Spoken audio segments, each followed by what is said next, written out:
Hi, my name's Howard Kirby. I'm from Mullinscote Gundogs, and today we're going to be talking about training tips and exercises that we can do at home in preparation for a blind retrieve in the shooting field. So I want you to imagine that you're in the shooting field and a gun comes to you and says, pick her up, I've shot a bird down across the kale strip, it's over by that hawthorn bush, can you retrieve it for me? It's really important to note there's two ways we can do this. As a picker up with a perfectly well-trained dog, we can walk straight across from here to wherever the gun has given us the mark. We can click our dog off, get it to hunt around and find the bird. Or we could stay where we are and we could send the dog on a blind retrieve using direction to take the dog to the fall, pick the dummy and come straight back. What we're going to do now is get Lindsay and her little cocker Buzz to demonstrate all of that.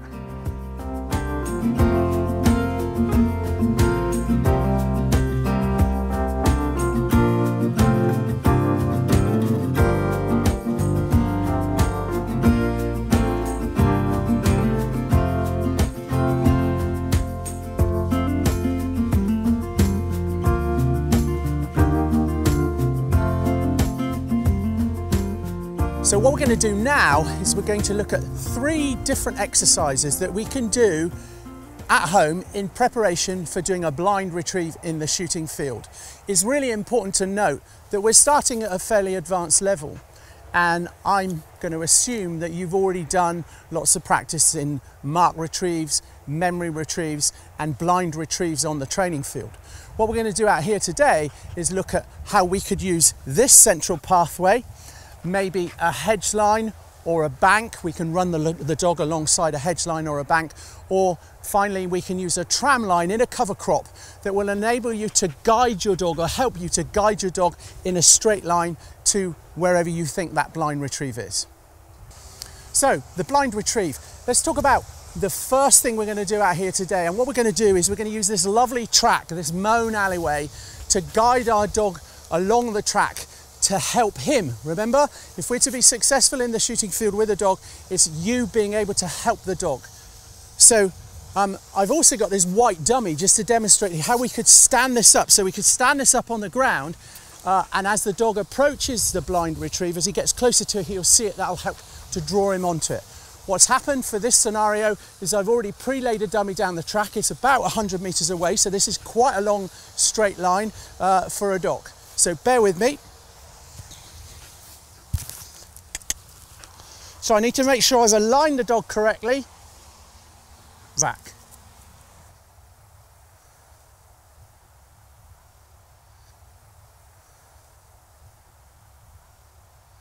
You'll see that that dummy was just stood up slightly so that when Dougie got close to it, he could see it and it just drew him those last few meters. He'll bring the dummy back to me. Obviously, I want a nice delivery to hand. Don't forget, for the purpose of all these exercises, we're assuming that you've done the training before. We've done the mark retrieve, we've done the memory retrieve, we've done the blind retrieve, and the dog is confident enough to come out into a scenario like we're in today.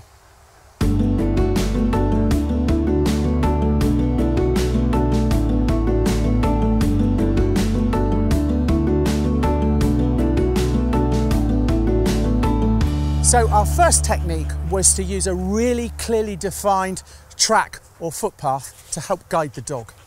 This second technique is to do something very similar. In this case, we've got a bank that stretches all the way down the edge of this field. You could use a hedgerow or a fence line, and that's going to help us again to guide the dog. It means one side of him is slightly guided. As it happens, there's a little bit of a trackway where the tractors and trailers have been driving up and down there to help him. But also what's happened is we've set the dummy up, again, stood up. So this time we've got a white dummy that stood up really high and really prominent, so that when the dog gets to the area, he should make the find really quickly. It will help him with his confidence and build his trust in me when I send him on a blind retrieve next time.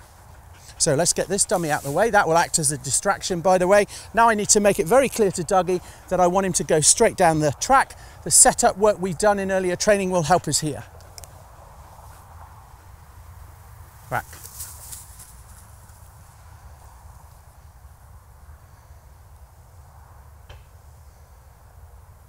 So that nice white dummy has made it really easy for him as he's gone along the track, followed the bank. He's almost run into the dummy, made it nice and clear. Remember, we're trying to build a relationship based on trust. If I tell this dog, hey, if you go off down that field in a nice straight line, you'll find a dummy, it's really important that that is exactly what happens.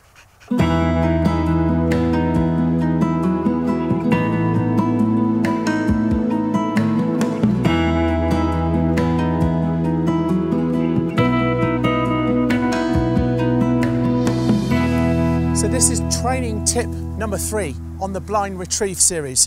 What we're doing now is we moved into this cover crop. Clearly, as soon as we get into a cover crop, there's lots more opportunity for deviation, particularly with a spaniel that naturally wants to hunt. What I've done here is I've found the tractor tram line. The tram line in the cover crop is not that prominent in this case, but it's the next level up from the 2 other techniques we've been using. We can also enhance the retrieve for the dog by using perhaps a rabbit dummy. As it happens, for the purpose of this exercise, we're still sticking with that lovely big white dummy that we've stood up on in the tram line to give Dougie every opportunity of finding that dummy. Back.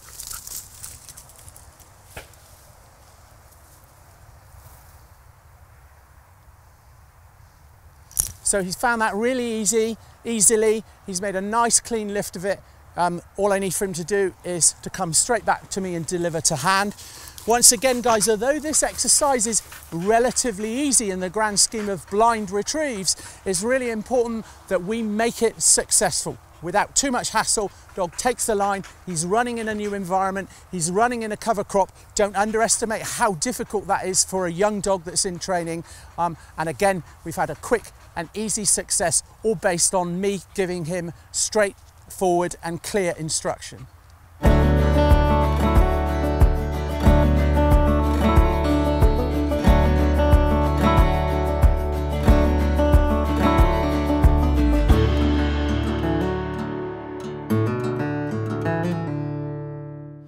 So let's think about if we send our dog on a blind retrieve in training and something goes wrong. There are 2 things that are most likely to go wrong. The first is that the dog doesn't quite make the distance. It doesn't go far enough to make that retrieve. Remember, in training, you're trying to train the dog to expect distances in his retrieving. So if you're only ever training at 25 meters, you can't possibly expect your dog to go 100 meters before he finds a dummy. But let's pretend for now that he has stopped short. We've got 2 or 3 options at the moment. One is, as soon as he stops short and starts to hunt short of the dummy, that we stop him and give him a directional command. Go back. He goes back, picks up the dummy, that cements the relationship. The second is that we could leave him either to just hunt around, possibly fail at finding it, and then you call him back and say, hey, listen to me, let's go a little bit further, and you'll be successful. Again, that will help to cement the relationship. So those are 2 things that can go wrong. Make sure you're close enough to the dummy that your dog is successful. We can build in distance gradually, slowly but surely we build up distance. If you keep asking your dog to go further than its knowledge and its ability, it will fail regularly, and again, we're unwinding that partnership. So, when we're in the shooting field for real, there are some things we need to take into consideration before we send our dog. Let's assume a gun has come to you and said, pick her up, there's a bird shot just over that river, up that bank by that oak tree. We need to consider the safety of the dog before we send him. Are there fences, are there ditches, are there roads, are there rivers that it's safe for him to cross? Once we've done that, we're assuming, of course, that the shooting itself has stopped. You can take retrieves during drives, but that will be with the express permission of the shoot. Otherwise, you don't do any retrieving whilst the shooting is going on. So we've made sure it's safe now for the dog to make the retrieve. We've made sure there's no other dogs in the area. And Lindsay, have you got anything else to add to that? Yeah, it's making sure with safety that your dog is capable of doing the retrieve that you send it for, and making sure you've done all the preparation. As we were talking about earlier together, your dog being perfect on dummies isn't the same as the shooting field. It's very different, so be ready for that. And finally, if it doesn't go right, which can always happen, hopefully you've reduced those chances, walk the dog up close to the area, hunt the area, and make sure that ground is clear, because that's your job on the day, isn't it? It certainly is. So, ladies and gentlemen, boys and girls, we really hope you've enjoyed this edition of S&C TV. We've covered a few things that you can do to enhance your dog's ability to make blind retrieves on a shoot day. If you enjoyed this programme, don't forget to like and subscribe.